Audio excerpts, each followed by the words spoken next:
Hello guys, it's good to have you around. I'm Sir Lawrence. So today we're going to be talking about an outline for your upper limb. Okay, that's what we're going to be talking about today. Outline for your upper limb. So I've got lots of questions. How do I study my upper limb? What sequence do I follow? And all those stuffs. Okay, your body is so complex and organized. Okay, so in studying your anatomy, you also have to follow sequence so that knowledge can build upon knowledge. Okay, that's the secret for anatomy. I'm going to share with you my own outline, my personal outline that I used to study my upper limb. You can apply it to yours. If you already have an outline, you can use that. You can apply, correlate, check. You can add and subtract. Okay, add and subtract. It's not a perfect one, but you can also use it. Like, let it be a reference for you. You can also serve you. I hope that it serves you well. All right, so now let's go into it right now.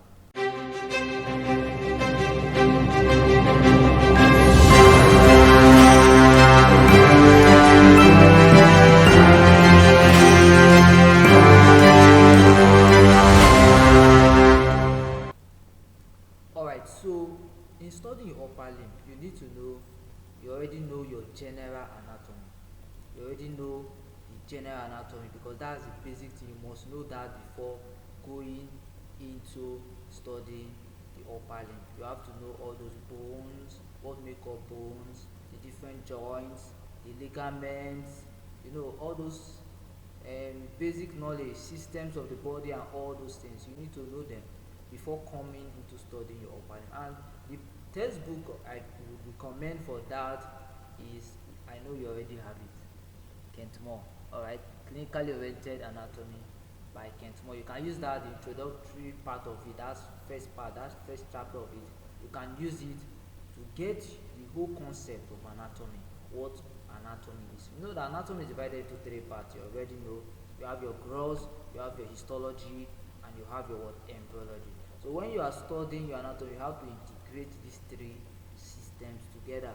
But for upper limb, you just need to study your gross. Okay, when you're talking about those other regions like thorax, abdomen, pelvis, and perineum, and all those ones, you have to integrate these three branches of anatomy when it comes to studying those different systems there, like your GIT. When you're studying, you have to study both the embryology, that is the development, and you have to study the histology of those systems. Alright, so now let's dive into what we have for today. For upper limb, you have to start. The first thing I recommend is this: introduction. You have to build an introduction. Do you get? Introduction is very important. Why? Because if you miss the basics, you're not going to like the course. You're not going to appreciate upper limb again if you don't know the parts of the upper limb. Know the general blood supply of the upper limb in this introduction. You should know the general innervation in this region. Then you should know the functional adaptation. Your upper limb, there is a reason why it's there. Okay, there are some functions that your hand can do. Why is it so? Why does it act like that? What are the movements that make that possible? What are the muscles that make that possible? What of it? So you have to get a book that will actually give you those things, or you search them online, but make sure that you build these basics. Know the parts, know your functional adaptation of the upper limb, know the general innervation. When I mean general innervation, for example, this region, which is the word anterior arm, is supplied by a particular nerve. Okay, know those things. Posterior aspect supplied by, just know all the different compartments. What nerve supply them, what blood supply, what blood vessels give them. Alright, so once you're done with that, what do you go for? The next thing you need to go for is the osteology. Osteology means what? The bones, the ligaments, and the joints. So know those things. Okay, you need to study the bones, all the bones. I recommend it a lot. I know there are many persons that they love to like take it region by region and study all the bones, but I recommend you having at least 60 to 70% of knowledge about the bones before fully diving into the study region by region. Why do I say you should do? Why do I recommend that? The reason why I recommend that is because there are some things you're going to come across when you're studying them region by region, which is the next thing you're going to do very soon after you're done with the second part. This is the second part, osteology. The first part was what? Introduction. Know your introduction. Second part is what? Your osteology, which we are talking about right now. So you need to know your bones, know the bones, all the bones of the upper limb, know them, know the features, you get, know those features, those surface features on it, because those are the things that will help you to know the origin and insertion of those muscles and how those blood vessels dey cross, because they cross in between muscles, they cross over bones. So you need to know all those surface features of those bones before you go into those regions. So it's very very very important. Okay, so once you're done with studying your bones, you don't have to waste your time, because there's something about this bone part of it. The thing about it is that you may end up wanting to know everything, and in the process of wanting to know everything, you end up wasting your time, and you know there is no time. In med school, you don't have to waste time on anything. You have to study fast. You need what? Speed, accuracy, and you have to repeat. That's it. Speed, accuracy, and you have to what? Repeat. So you have to make sure that at least you have 60 to 70% of those features of the bone. As time goes on, you keep on building on what you already have. Okay, so once you're done with the bones, the third thing you need to do is to now study it region by region. So how do you study region by region? You start with your shoulder region. Shoulder region must be the first. Okay, start with shoulder region. Shoulder region. So how do you study that? You look at your shoulder region, which is this region. You study from the anterior. From the anterior, what do you have? Just first of all, just look at it. There are some nerves there, cutaneous nerves. Now that is where dissection will come into play. But now just study first by studying the bones. Study the bones. You know the bones. Now what are the bones? Clavicle. What are they? You have your what? Scapula. Okay. You study those bones. Study their features. Know their ossification. Measure the ossification. Know the ossification. Development of ossification. Those are the things that are more applied when it comes to clinical setting. Know the ossification and know the normal surface features, so you can know the muscle and attachment and all those things. So you need to know your bones. Then you study the joints in that region. Study the joints here, sternoclavicular, study your acromioclavicular, study those joints. Once you're done with this area, go to the back. The back of the shoulder, or the posterior aspect of the shoulder, is called the posterior scapular region. So you can study that. So once you're done with this area, you study the word posterior aspect, which is called, in most books, it's called the word posterior scapular region. So you study that region. What are you looking for in that region? You're studying the muscles, you're studying the spaces there, because there are spaces that the muscles will form there, and the neurovascular structures that pass through those spaces. Study all those things. Make sure you study the bone first, the scapula, before you study all those structures, those spaces and those muscles. You have to study the scapula first. So before you go into the muscles, you study those spaces and the neurovascular structures that pass through those spaces. So once you study all those neurovascular structures that pass through those spaces, now you need to study something which is called scapular anastomosis. Okay, scapular anastomosis is very important. You have to know your scapular anastomosis. Why? Because there's a connection between that scapular anastomosis and the third part of the word axillary artery. So there's importance for that, because it's a form of collateral circulation. So you need to know the scapular anastomosis and how it connects with the arm. Okay, so from the arm it goes down to other parts. So you need to know all those things. That is for the word shoulder region. So once you're done with shoulder region, the next thing you need to go into is what? As you know, you have to go into not your arm. You have to go into your pectoral region. That's the region you go into. Why? Because I know you'll be tempted. You say, it's supposed to be this arm, right? I know you'll be tempted, like, feel it's supposed to be where? Your arm, but no. Study your pectoral region first. So you can see we're going in a sequence from shoulder, pectoral region. Alright? Now when you study pectoral region, this is where you have to do dissection. Remember that in anatomy, the secret is not just knowing the names. You have to know it here. You have to know it what? Here. You have to get the picture. Okay? You have to get the picture and you need to do dissection. Okay, so now when you're studying pectoral region, you have to study it from superficial to deep. Study it from what? Superficial to deep. Okay, that's how you study. Study from what are the skin, subcutaneous layer, go down to the muscles. Then you have what? Your breast. Okay, so you're going to study the breast anatomy in this region. Okay, that's what you're going to study in this region. So once you're done with the pectoral region, what's the next region? You go here. You go to what?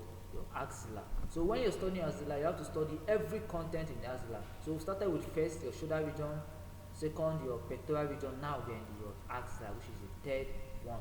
So axilla, you have to study everything about the axilla, the boundaries, you study the content of the axilla, you study the vessels there, both arteries, veins, study the nerves there, which is the brachial plexus. That's where you're going to study your brachial plexus, study brachial plexus.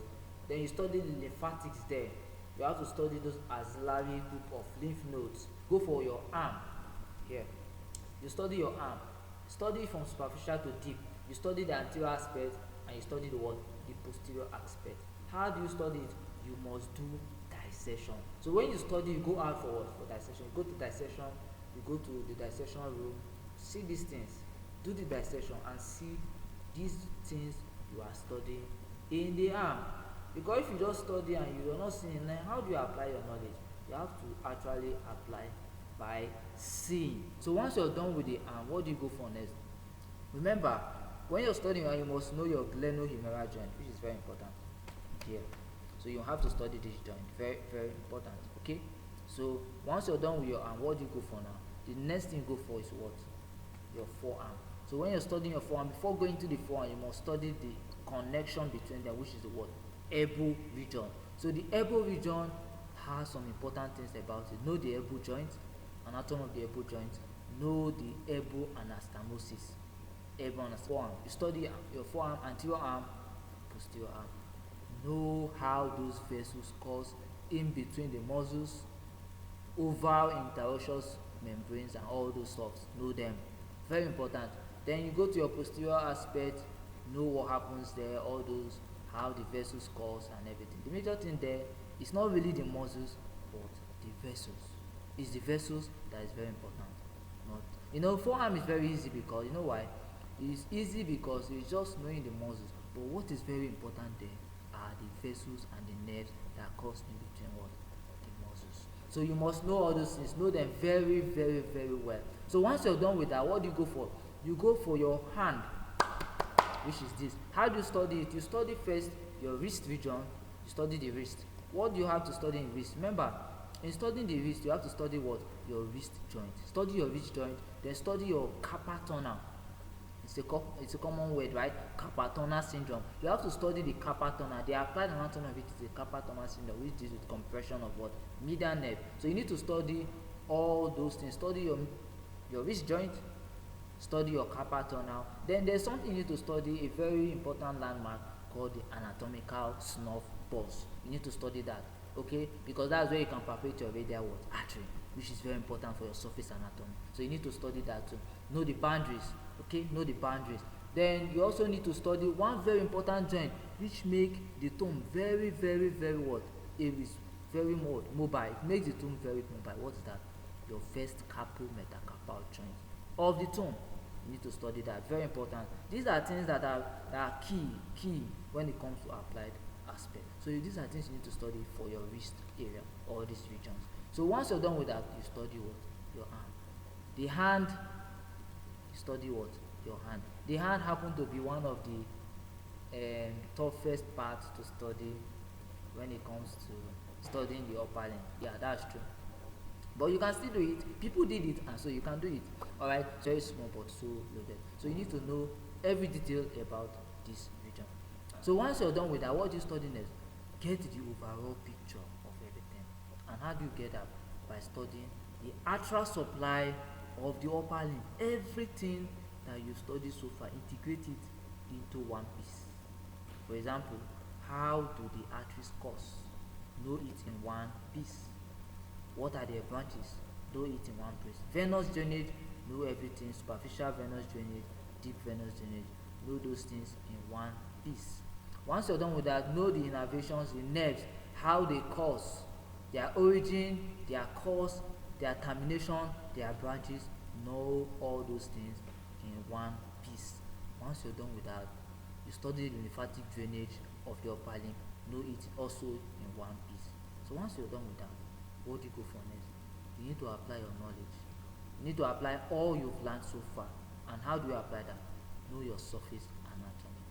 Your surface anatomy is the next thing you need to do. And then you apply your radiological anatomy. You study your radiological anatomy. See radiograph, see how it is. What is there? What are the vessels? How do you see them? How do they appear on a normal radiograph? So those are the things you do. So I believe if you can apply this, it works for me.